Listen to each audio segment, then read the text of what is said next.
Hello and good evening. We're pretty excited for tonight. My name is Peter Galnitz, and I am the principal at Mill Pond School. This is our first time trying this evening, and unfortunately, we don't have the opportunity to be in person, which would be our first choice. But we were really excited about being able to do a live stream and to share some of the exciting things about our school and about Mill Pond. And through this venue. It is our first time trying it, and so just like our students who we encourage to try new things and experiment with new technologies, this is our first time. So bear with us if we have any technical difficulties throughout the way. I don't expect any, and please enjoy the entire show tonight. And if you have questions, save them for the end, and we will be able to take them through the comment section you see on the right side of your screen. So allow me to introduce a couple of other people. Allow me to have them introduce themselves. Hi, I'm Maura Kovalevsky. I'm one of the assistant principals at Mill Pond, and I've been working at Mill Pond for about 10 years now. Welcome. Hi, I'm Jeff Slomsky. I'm the other assistant principal at Mill Pond. I've been here about 14 years. Hi, I'm Christine Brulard. I'm the school counselor for the class of 2029, and I will stay with your children through 4th, 5th, and 6th grades. Welcome.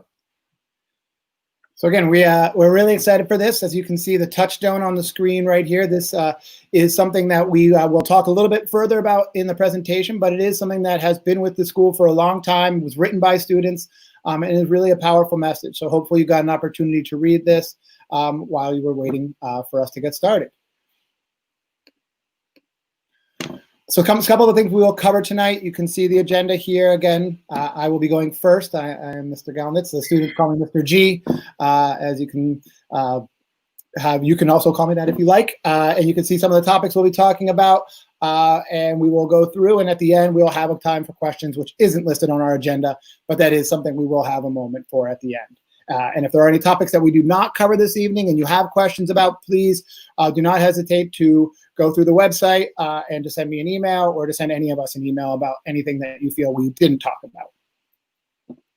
So we wanted to start off with our parent group. Usually we do have a parent group member who is able to come and talk to our upcoming 3rd grade parents because they do a wonderful amount of work for our school and they're really a valuable resource. We have been working with them throughout the year this year to bring so many neat events, so many exciting opportunities, and even in this remote setting, we are still communicating with them to do some really neat things at the end of the year this year. All of the funds go to student enrichment, so everything that you contribute and everything that you can be a part of does go right back to the students. They're always looking for volunteers, especially for incoming 4th grade parents, so you will be hearing from them throughout the summer. At some point, please respond to them, get in touch with them, and contribute in any way that you can because they are a huge lifeline for us here at the school. So one way for us to start off is talk a little bit about what the structure of our 4th grade is going to look like. If you have been in our school, you've seen our 2 halls. We have a red hall and a blue hall, and each one will have teams of 2 teachers on them. And there will be 4 teams in one hall, 3 teams in another, making up for a total of 14 4th grade teachers. They do teach in pairs. If we are walking into a normal school year next year, which, as we all know, most likely is not going to look that way.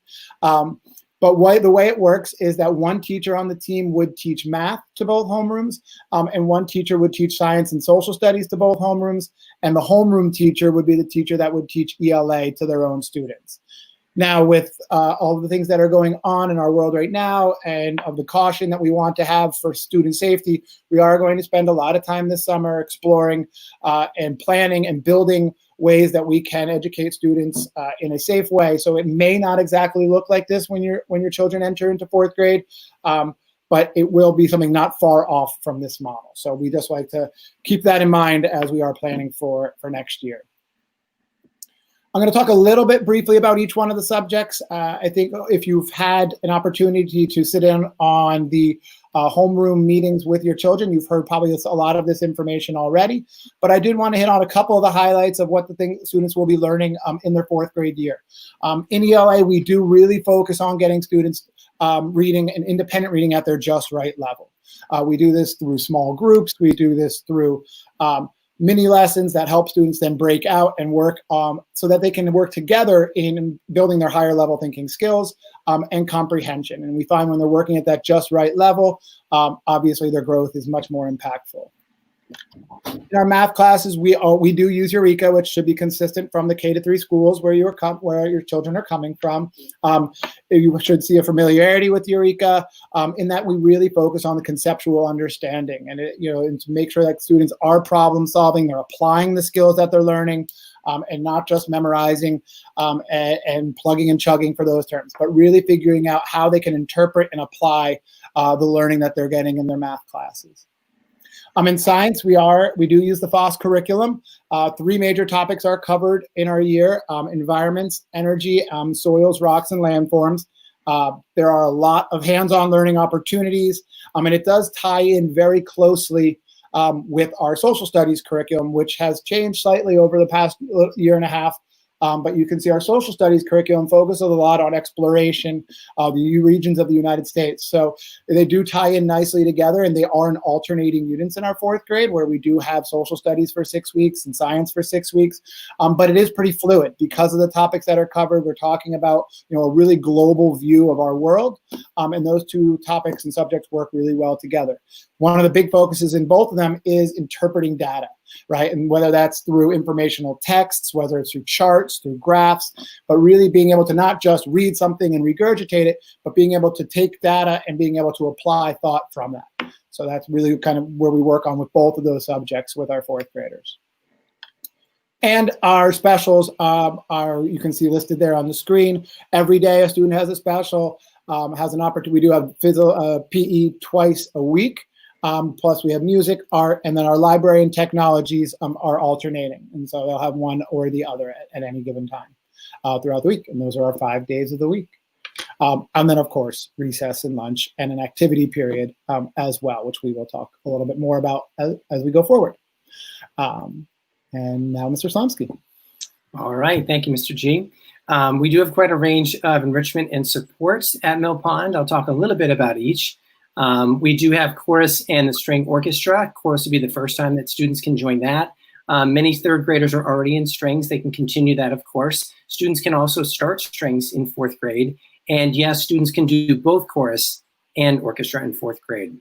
Perennial Math is a math enrichment program that students are recommended for by their teachers.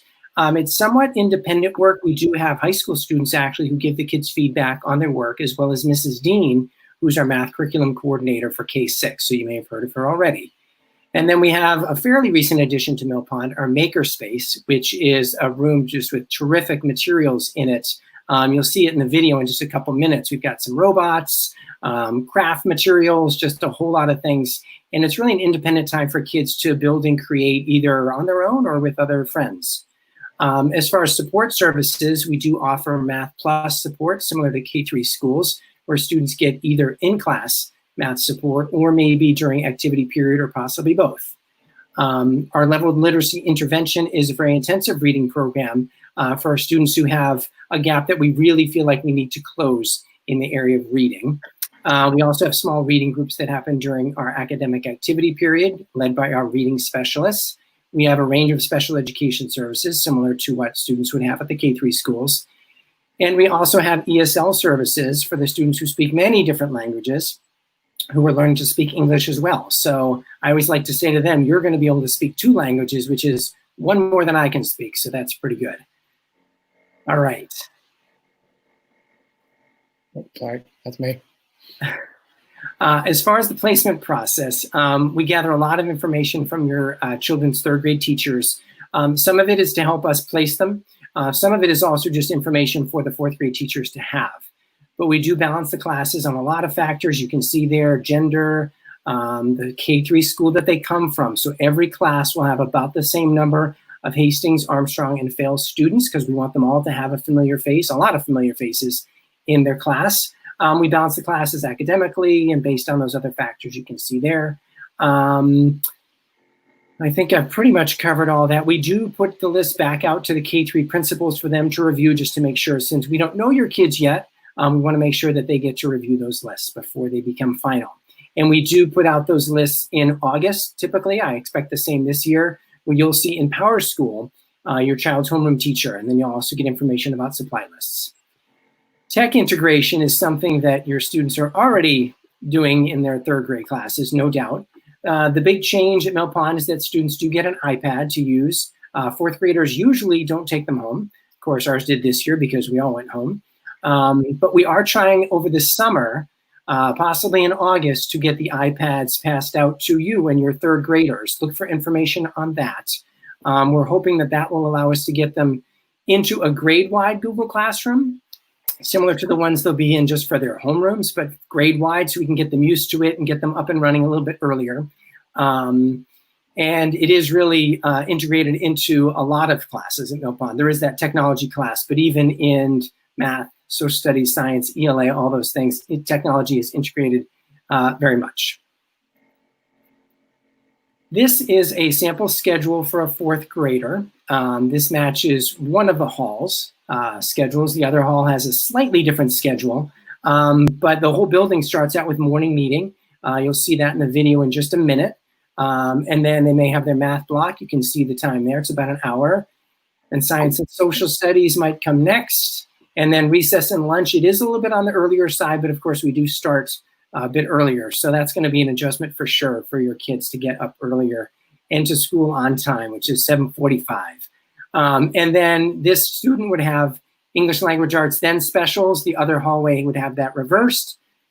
And then all fourth graders end with academic activity period, which is when many of those supports and enrichment services that I mentioned a minute ago happen. We talked about that. We had quite a few questions in our Zoom meetings with your sons and daughters over the last couple of weeks. So we were sure to explain that to them. As it mentions down below, we really want you to be there, your student to be there at 7:40. If you do drop off your child, it gives them time to get down to their homeroom. This is the video that we've been showing to the classes for the last couple of weeks. So you may have heard this maybe or seen even a little bit of it, but we're going to play it now so you can see exactly what your kids saw.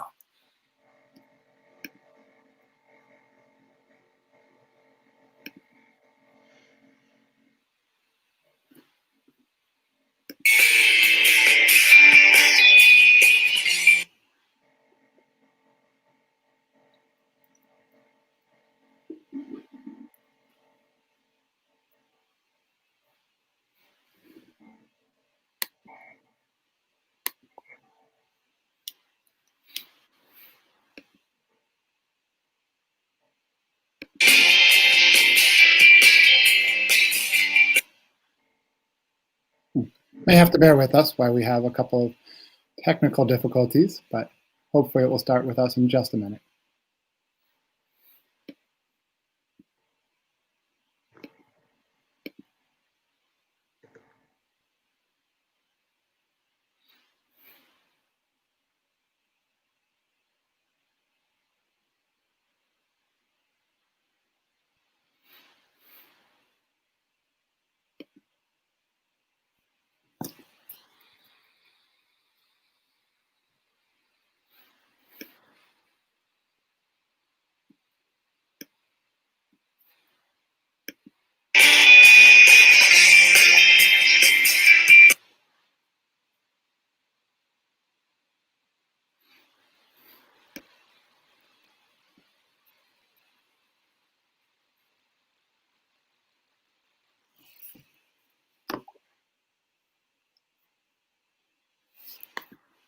All right.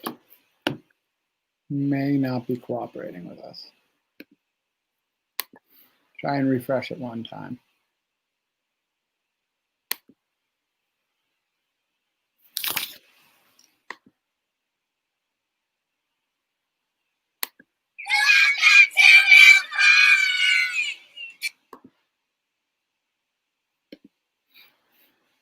I don't think we're going to get it.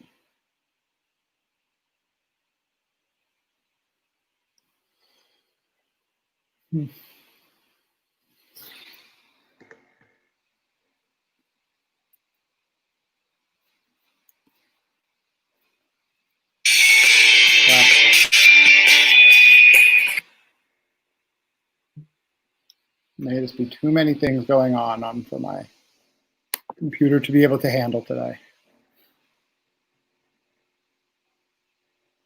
All right. we will move forward. We move back to our presentation. What we will do is we will put the video. Oh, now it's going to play. Oh, maybe it is. Hello, future fourth graders.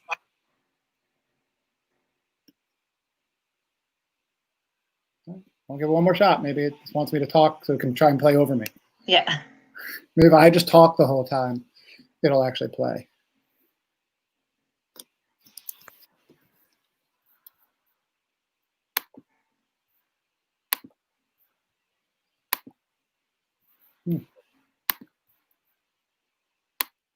All right. Now it doesn't want to go again. Mr. G, are you able to let one of us try presenting it? Could try that. Let me see if I can get it working. You able to share your screen?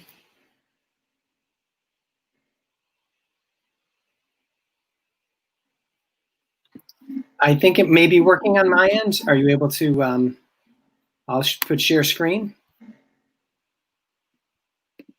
I'm going to share your screen. Yeah, let's try it. Can you see my screen okay, Mr. G? Yep. Let me make it big. As big as it Let's see if we have any better luck.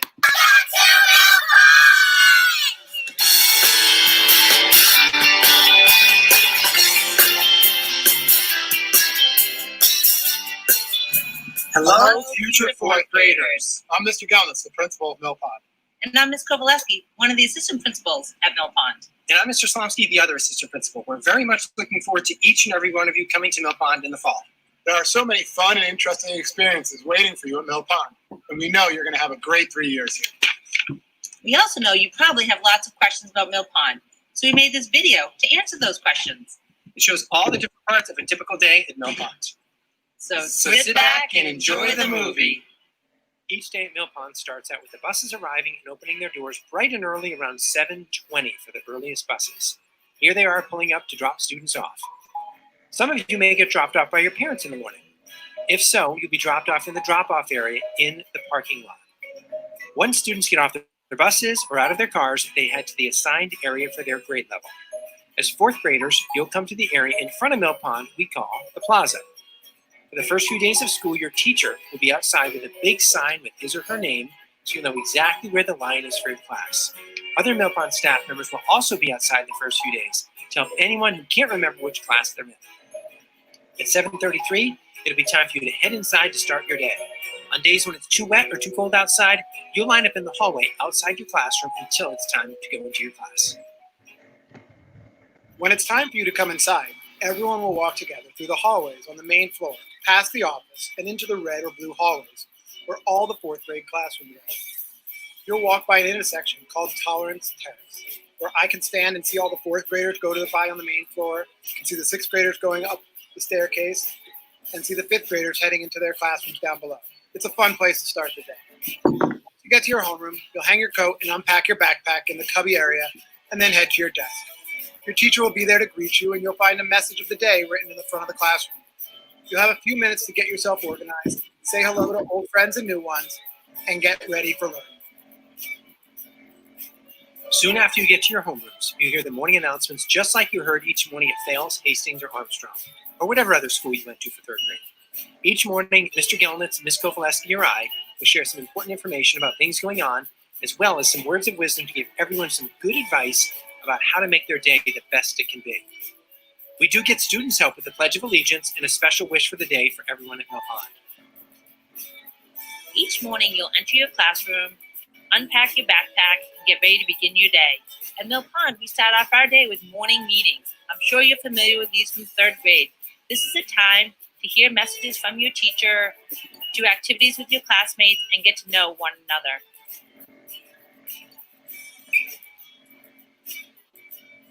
Just like in third grade, you will learn so many new and interesting things in fourth grade. You will have English language arts class, where you will learn to be a better readers and writers and get to enjoy lots of great books. You'll have a math class, where you'll learn how to be a good problem solver, how to do multiplication and division, and you'll learn about fractions and decimals. The work is a little more complex than it was in grade 3, but you will be amazed at what your teachers will help you learn. In social studies, you will learn about the different regions of the United States and how they were settled. In science class, you will explore soil, rocks, and landforms. You will study animals and their life, growth, and behavior, and you will spend time experimenting with energy and engineering design process. You will be scientists before you know it. Sometimes third graders worry that fourth grade will be too hard, but don't worry. Your teachers make sure that the schoolwork is just right for you. And don't forget, when you come to Mill Pond, you will be a fourth grader, so it will be a perfect fit. Each fourth grader will have his or her own iPad to use in the classroom every day. That's right. After a few weeks of training with the iPads, you will get your very own iPad to use all year long to help with your learning. You will also use this same iPad in 5th and 6th grade. We know this is a great educational tool for you to use and demonstrate all the new things that you'll be learning to show off your creativity.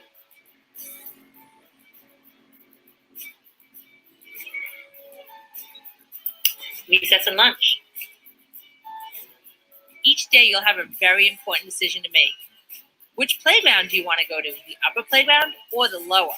On the upper playground, students typically play 4 square. We have 2 basketball hoops. There's usually a football game and even a soccer game happening. On the lower playground, we have more basketball hoops, more 4 square courts, as well as a kickball court. There also is the playground equipment. There are swings and other toys to play with. At the end of recess, the whistle will blow. That's how you know it's time for lunch. On each playground, there'll be 4 lines. 2 lines for those of you that are bringing lunch and 2 for those that are buying lunch. We'll walk together down to the cafeteria, where those of you that have brought your lunch will go and sit down at a table and begin eating. For those of you that are buying lunch, you'll have to choose which lunch you want. Each day, there's a grill line where you can purchase cheeseburgers, veggie burgers, hamburgers, chicken patty sandwiches, as well as some healthy choices such as salads and hummus and vegetables. We have a second line for those of you who are looking to purchase the hot lunch, which varies daily. There also is the pizza option available, where there's cheese pizza and another option. That's a line that's available every day.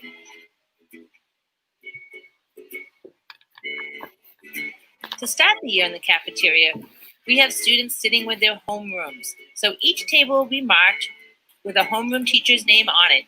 Each classroom will have approximately 3 tables. So once you have your lunch, you'll find your teacher's name and you'll sit at one of those 3 tables. Later in the year, once you've gotten to know all of your classmates, we'll let you know when it's free seating, which means you'll be able to choose any table in the cafeteria to sit. You can sit with friends from your classroom, or you might want to sit with some of your old friends.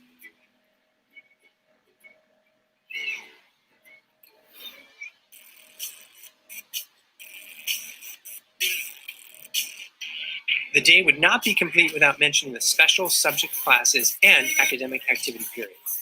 For specials, you'll have 1 special class each day, either art, music, library, technology, or physical education, which is 2 times a week. These classes give everyone a time during the day when you can explore your creative or active side. Students also have academic activity period every day.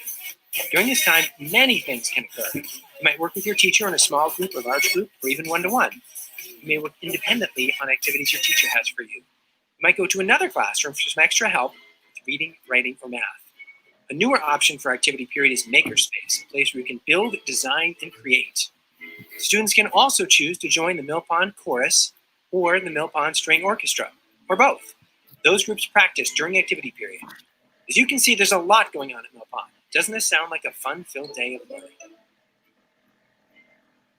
All right, when it's 2 o'clock at Mill Pond, it is time for dismissal.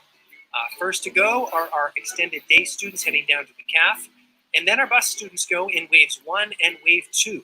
Depending on your bus number, you'll be in either wave 1 or wave 2. And then the last students to go are our parent pickups and our walkers at about 2:08. If you're a bus student, you will see signs in the school to show you the best route to go to get to your bus quickly. We don't want you to waste time. We want you to head right out to that bus so you're not left behind. Hopefully, it was a great day at school for you, and we'll see you again tomorrow.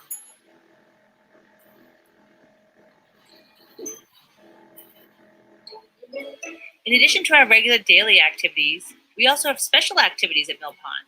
Throughout the year, there'll be numerous assemblies. Sometimes you'll be meeting with just your grade. Other times, there'll be whole building assemblies. We also have author visits, where authors come and explain how they write their books and where and how they got started.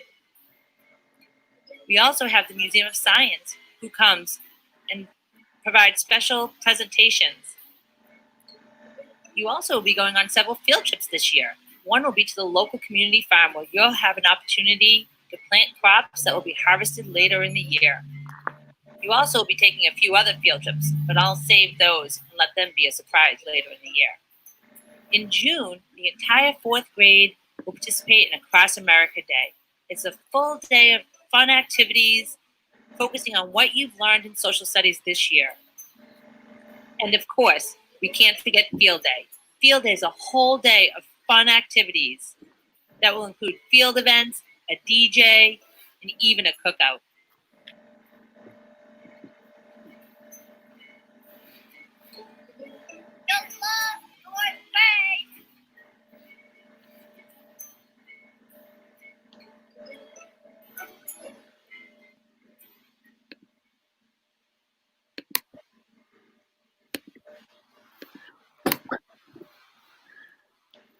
Sorry, there's a little lag in the video that is posted on the Mill Pond website. So you're welcome to go back and view that. Maybe even later in the summer, you can watch it again with your children, getting them ready before they come to Mill Pond.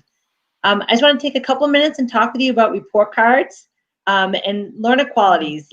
We really are looking for, obviously, our students to grow into independent learners, looking to determine, are they self-directed? Are they organizing their time and materials? Are they participating in class? How are they doing with following directions, completing their homeworks, and producing neat and organized work, as well as demonstrating a positive attitude and working cooperatively, both in small and large groups. The grading is very similar to what you're used to in 3rd grade, with students consistently demonstrating those behaviors, or usually, sometimes, or rarely. The grading on the report card for each standard, students will be rated on each area as far as whether they're at a beginning level of meeting that standard. That would be a 1. A 2 would be that they're approaching the standard, they're in progress.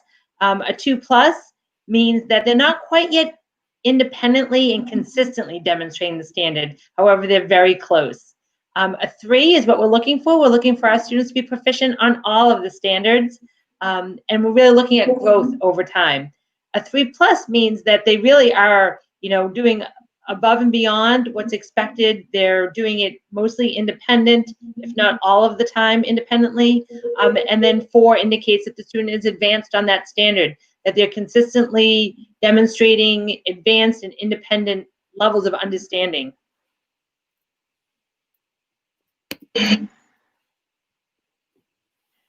Some other things you might see on a student's report card, the asterisk just indicates that the curriculum's been modified, perhaps for students that might have an individual education plan. You might see an extended absence, which would be the EXT, if a student has missed a substantial amount of time. ME would stand for medical reasons, and then NA means that that area hasn't been assessed. So obviously, in the first trimester, we can't possibly cover what we expect to cover by the end of the year. So you'll see many NAs in that first trimester, just meaning that that wasn't covered yet. But you will see those areas addressed later on. This is just a sample report card where you can see the different areas in the math, for example, and the standards that we'll be assessing. And really what we're looking for is hopefully growth over time. Sometimes you might have a student, like in this example, where the student had a trimester 1 grade, which was a 3, and then the second one was a 2+. Obviously, the demands within that area have changed each trimester. And so, although in the first trimester they demonstrated really solid skills, what was covered in semester 2 was a little bit more challenging for them. PowerSchool, something I know you're all familiar with. Again, that's something you want to, make sure you keep that account active. You're going to be using that all the way through 12th grade if you stay in the Westboro Public Schools. So the one that you've already created for K-3 will still work at Mill Pond. This is how report cards will be shared with you. This is how you'll find out what bus number your student's on, what time the bus will be arriving. This is where you'll see your child's homeroom teacher, which again, we should hopefully have to you near the end of August. This is also a place where you're able to make changes. You know, if your email or phone number changes, you can update that in PowerSchool as well. I mentioned the Mill Pond website. This is a great source of information. You'll find all kinds of important information, such as the school calendar, upcoming events. The bus routes are also on there. There are news and notes that are updated every Thursday, and presentations like this one. And there's that website link for you right there. Okay. Hi, everybody. So the first thing I want to talk about is just the basic belief we have at Mill Pond. And the center of the plate has a quote that says, "Character education is not another thing to be added to the plate. It is the plate." And we believe in that wholeheartedly. We try to add to your child's plate every day by building their skills in math and reading and ELA and science and social studies. But without that basic character, social emotional learning happening, your children aren't as available to learn. So really it is the foundation for everything we do. And it's not something that's separate from what we do at school. It's built into everything we do at school, from the bus to arrival, to the hallways, into your classes. Part of that is the Mill Pond Touchstone. Your students will become very familiar with the Mill Pond Touchstone. And what's special about this is that it was written by students. So it's not something that the adults put onto the students. They decided, these are the things that we believe at Mill Pond. This is how we believe Mill Pond students should behave. So a lot of times we'll ask, kids make mistakes. And if they make a mistake in their actions, we might ask them, what part of the Touchstone could have helped, you make a better choice? And they'll go through the Touchstone and find that sentence that was like, if I had listened to that Touchstone on that line, I could have made the right choice. So it's really an important part of our school day. And your students will recite it every Monday, especially that last line, learning and caring is what we do here. The keys to success are our basic core values. We call them keys to success. And each month they'll celebrate a different one, from respect, responsibility, gratitude, resilience, acceptance, all of the key values that we feel are so important in child development. We'll also have a social emotional learning component that we've always had. Character education and social emotional learning has been tenets of Mill Pond for a long time. But now we have Second Step. And Second Step is a program for social emotional learning where your kids have already started doing it in third grade. So we're going to build on those skills, and all students will be exposed to the same type of social emotional learning throughout their time at Mill Pond.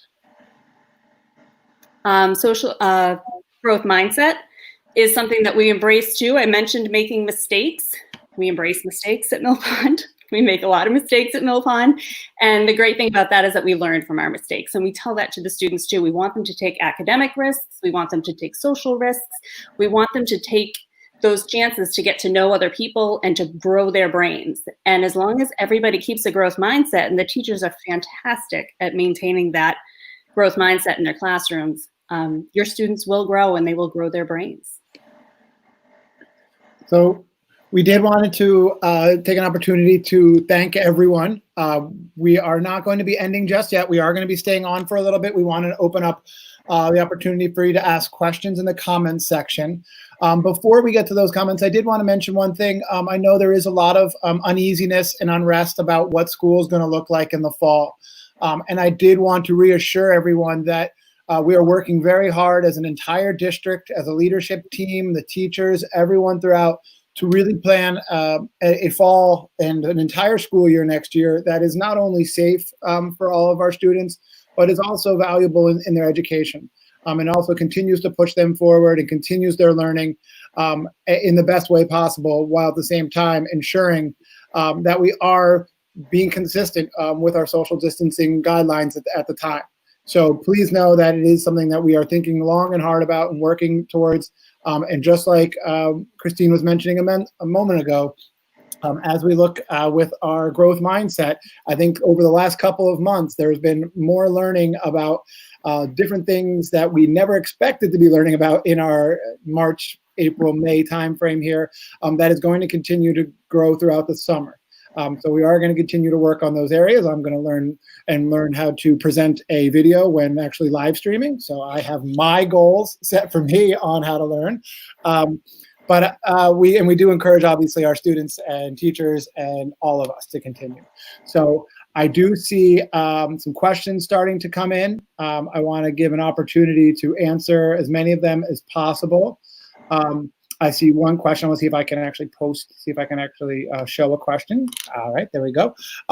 Do teams mix for anything at all, lunch, recess, etc.? Yes. We do have recess and lunch. And again, in a typical year, all fourth graders would be together in the cafeteria together for lunch and recess. And so again, for next year, we can't exactly speak to that, but yes, we do get to mix teams, and you will see all that types of other students in the mornings. You get a chance to see them.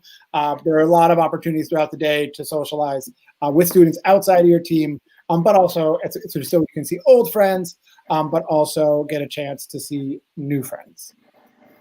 Another question I was here is, what time does orchestra start? Our orchestra starts, and all of orchestra and chorus are during our activity period. So that is at the last period of the day for fourth graders, and obviously that would change for fifth and sixth. So I believe that it's right about 1:08. So to give an exact answer to that question, would be 1:08 is when orchestra would start. If you have other questions, please feel free to post them in. We will hang on for a little while. I don't know if any of the other presenters had anything to add on those topics. Oh, I see another one coming in now. Can students participate in chorus and orchestra? Does bands still begin in fifth grade? Someone else want to take that one? I feel like I'm talking for a while. That would be a yes to both. Those students can do chorus and orchestra. And yes, band does start in fifth grade and continues on from there. And I can take the next question. The question is lunch the only chance for eating? Or is there an afternoon snack option? Yes. So students do have their lunch. And then there is a snack also. And each teacher, depending on the flow of their day, will let the students know what time that snack period will be. But yes, they do eat later on as well. All right. I'll take our next one here. I have one here that says, thanks for the presentation. You're welcome. It's our pleasure. And for help, what are typical class sizes? Typical class sizes in our fourth grade range anywhere from 21 students to possibly 24 students. It really depends on number of students that may transfer in or out during our summer, during our school year. So it does change from time to time, but that's something you could expect somewhere in that range. Next question. With all the LD, I assume there will be some catch-up needed come September vis-a-vis math skills. Do teachers have a plan for this yet? This is something that we are working on, and we will be continuously working on with our curriculum coordinators over the summer. We have, I think it was mentioned earlier, we do have a math curriculum coordinator, ELA. We will be working very closely with them to see where the gaps in learning that may have occurred during this April, May timeframe here, and really plan out for the fall so that we are accurately meeting students at the edge of their learning and able to continue to push and grow their learning forward. Mr. G, I can add to that a little bit. We are planning on doing some summer math lessons, putting them out to students. We haven't done that before, but because of the remote learning, we feel like there are some skills that we really want the kids to shore up and keep fresh before they come to us in fourth grade. So we're seeing if we can, by the time school gets out, give your third graders a Zearn account through their third grade teachers and a code to join a Zearn classroom that will exist just for the summer, where they'll get some lessons pushed out to them and the chance to win some incentives, some prizes if they do the lessons, a certain number of lessons over the summer. All right. We'll continue on with some other questions. I see two questions here, both kind of asking about if chorus or orchestra are required or mandatory. All right, and they are not required or mandatory. We do have a music class, as you saw in the specials, that is mandatory, required, but no, chorus and orchestra are not mandatory. Kind of bounce around here now that I did that. I saw. Do students get a device in school? We are a one-to-one school. Our fourth graders, fifth and sixth graders all do get iPads to work on and to learn with. And obviously in our remote learning setting, they have become extremely valuable tools. But that's exactly what we use them are. They are tools. Our teachers know how to use them as tools and to help enhance the learning. But we don't rely on them obviously for the learning. They are well utilized within our school. Someone else want to take a question? They're kind of coming in here. Sure. So next question was, when do students choose which activity they wish to participate in? So they'll do that when they come back sort of right away in the fall. Some activities they'll be invited to attend, things like Math Plus or reading services. Obviously, if your child receives any special education services, those will be put into their schedule. And then if they decide they want to do chorus or orchestra, they'll sign up in the fall. And then Makerspace is something that throughout the year students are able to sign up for. So they don't sign up for a certain day of the week. There's a lot of students wanting to go to Makerspace, so they sign up and fill up the slots when they're available. Do we still have Math Olympiad? We don't have Math Olympiad anymore. We have what's called Perennial Math now, which sort of replaced the Math Olympiad. I can Try that again. Can you hear me okay? Yep. But Perennial Math, there are competitions monthly, just like Math Olympiad had. Okay. All right. So that kind of answers that one as well. One question I do want to address: when will parents be informed about kids starting school, especially since a lot of us are working parents? And again, I do want to mention that obviously that is something that we want to be able to get out as soon as possible. It is something the district is working hard on. We do have obviously a lot of our teachers are parents as well. And so there's a lot of our administrators, a lot of us are parents as well. And so we do want to get that information out, but we also want to make sure that we are following the guidelines from the state, we are considering them, and that we are exploring opportunities and not limiting ourselves. So we will be as transparent about the process as possible, working all the way up from the superintendent all the way to our individual classes once they get assigned. We will have teachers communicating with students and trying to get as much information into the hands of the parents as soon as we possibly can. Let's see, let's jump down here. How about this one? I saw, what's the process for changing dismissal plans? Someone want to take that one? I'll do the next. Sure. We ask that you call the office and let us know if there's a change. We do, especially at this age, really hope that you can let your child know and that they can then be aware going into the day what their plans are. But if something does come up, which I know it can, we ask that you call the office. And if you're an EDP parent, then I think they also ask that you let them know as well. So between the office and EDP, we got it covered.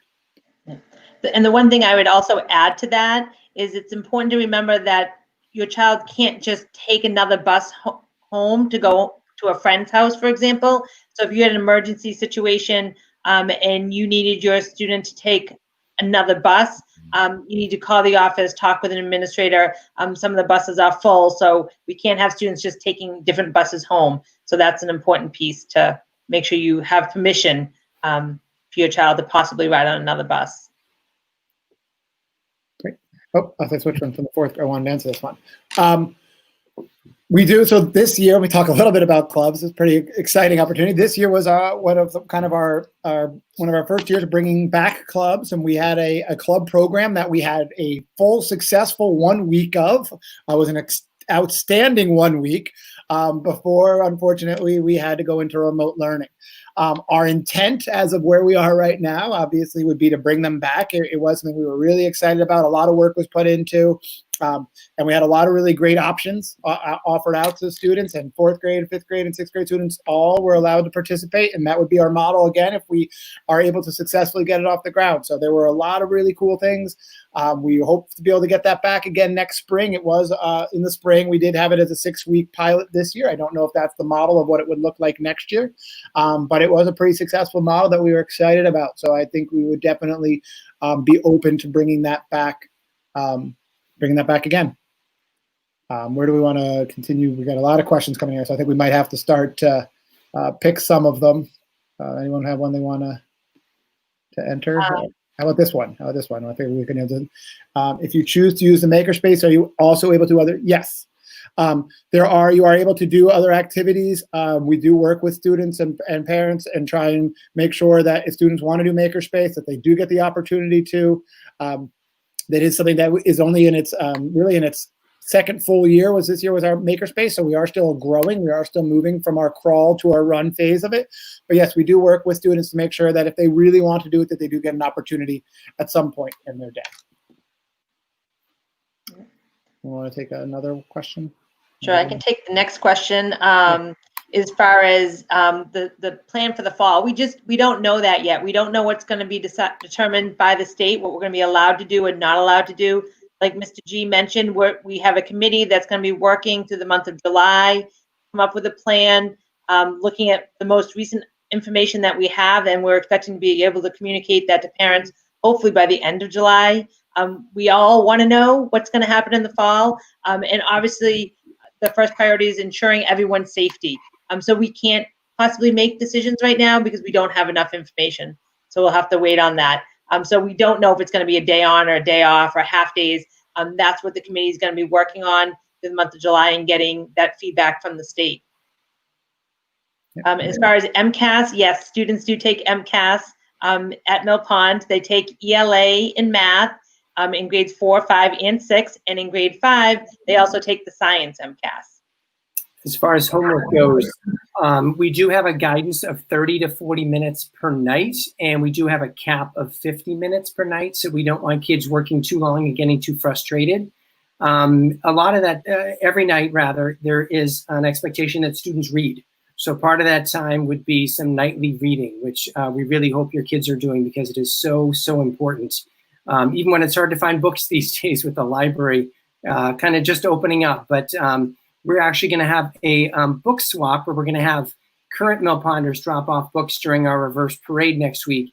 And then we're hoping to have a day in maybe July where the third graders included can come and get some books from our book swap so we can encourage that reading that's so important. Go ahead. Go ahead. Somebody asked about the special education program. So if your child is on an IEP, an individual education program, that is special education, then we have all the same services at Mill Pond that they have at the K-3 level. Whenever possible, obviously we're looking for least restrictive environment. So we have many students who are on IEPs who are in the general ed classrooms. Some people have support from a paraprofessional, other people have support from a special education teacher, but we have the full range of whatever services a student would need. We're very fortunate that the community is supportive and we're able to give students what they truly need in order to be successful and make effective progress. Another question here is, does the homeroom class travel together to other classes for academic subjects, or are the children divided and grouped by achievement levels? No, that they do travel as a homeroom. I can speak that, for our model that we currently operate on and that we would expect to operate on if there was no remote learning and we were coming back to school normally, they would travel, as I mentioned earlier, they would travel between two teachers, between their two pair teachers for all homeroom subjects. Whether or not that's the exact model we're going to be going off of in the fall, we really want to make sure that we are incorporating student safety. So we want to try and make sure students aren't traveling as little as possible, but at the same time still being able to get all the core classes. So we are considering that, but usually they would travel as a homeroom between the two pair teachers. I think one question here is, if kids have online school for fourth grade, how long is the Google Meet meeting? This is something that could vary quite differently between different classes. It is something that we are still finalizing and working on how we can provide both synchronous and asynchronous learning to all of our students and exactly what time length it would be. But we are very considerate of students and very considerate of screen time and very considerate of knowing how long Google Meets can sometimes not be the most effective way to learn. So that is something that we do work, and our teachers do know that as well. So we try to make sure that we are considerate and provide a variety of learning activities and learning assignments for students. There was a question earlier, Mr. G, regarding iPads and whether they have parental controls to prevent students from downloading non-essential apps. So yes, students are not able to download apps.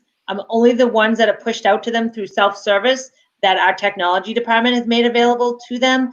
There will be an informational assembly, if you will, or meeting with you as parents prior to students getting iPads, where we will talk in depth about iPads and how we help students make good choices with them. Okay. One question I do want to touch on here, this is a good one because it does kind of reference the thing in the center of the screen right now, which is our Open Door Day, which is also obviously has a big question mark around it as well, because it is hard to know if we will be able to do an Open Door Day. We definitely would want to have some way to virtually meet our students. And I'm sure all the teachers would say the same thing, that they would want to have some way to meet the students, get to know them. We've had already a number of conversations about how would be the best way, because that is such a key part of the first week of school, is getting to know people, getting to know a little bit about how they learn, who they are. So I am sure that there would be a number of creative ways before September comes around that we would get a chance to either direct or have some virtual meeting with the class teacher, because we do and want to get to know our students as well as we can. I think we kind of answered the next one a little bit. What is a Google? I guess it's a good question. What is the Google Meet meeting? That is like the Zoom. I think K to 3, you guys are using Zoom. At the 4 to 12 level, primarily, we have been using Google Meet, which is just another avenue of being able to kind of do what we're doing right now, but actually have face-to-face. It's basically Zoom, just run by Google. It's what we use that from 4 to 12 because we do use Google Classroom a little bit more and a couple of the other Google Run platform objects. So it syncs better with Google Meet than with Zoom for us. All right. This looks like it may be our last question. Oh, never mind. So I'll take this one. How often do parent-teachers meeting happen? Well, we do have parent-teacher scheduled usually in late October, early November, to allow our teachers to get to know. We do also have the open house before that as well. But when we actually have individual parent-teacher meetings, those are usually scheduled in October, November timeframe, to allow the fourth graders to kind of get to know the fourth grade teachers, to get to know the students a little more and have a trimester before they start talking about how they're learning. But obviously, if any time during the school year there is questions or concerns, reaching out to the teachers is always an availability, and always being able to try and keep that line of communication open is strongly encouraged. All right, keep going here. How do you join the parents group? Will there be? Yes. So we will have the parent group. We do not have a representative with us this evening talking to you, but they will be sending out some stuff over the summer, if not right away in the beginning of the fall. And we do want to, again, strongly encourage you to get involved with the parent group. They provide us with so much enrichment and so many great opportunities, and especially for fourth grade parents coming in. And with all the great K to 3 parent groups, we love to bring in the knowledge base and the excitement that comes with our fourth grade parents as well. And it does help us to contribute for the 3 years. So you will be getting information from them. I'm sure it will come through the mail or emails or all of the above, but we do want to make sure that we get you as much involved as possible. So please do keep an eye out for that. Oh, and somebody just made a great comment. You're right. You can join it through Facebook group. Oh, very good. Thank you. If you're on Facebook, you can join it now if you'd like. Yeah, they do have a Facebook group. Very wonderful Facebook group. Thank you. Right. Good reminder. I think. See a question about school supplies, Mr. G? Yep. Okay, here we go. So we don't have a uniform school supply kit across the 14 homerooms. There's a little bit of a difference in the materials that the teachers expect the kids to have. Once you get that teacher assignment in August, you'll also get a link to a supply list for that classroom. So it is a little bit different from class to class, so there's not one standard kit. All right. So I think we've pretty much exhausted most of our questions. If we did not answer your question, we apologize. And I'm sorry we didn't get to it, but please do not hesitate to send an email to myself or to any one of us, and we'd be happy to help you out. Let me kind of hide this thing here. Which one is showing right now? There it is. Christine's face was being hidden, so that we all can be seen. Thank you very much for coming tonight. We look we enjoyed talking to you and hearing from you through comments. And we look forward to getting to know all of you, and especially all of your children in the fall. So thank you again, and please do not hesitate to reach out anytime. Thank you, and good night. Good night. Hey. Good night.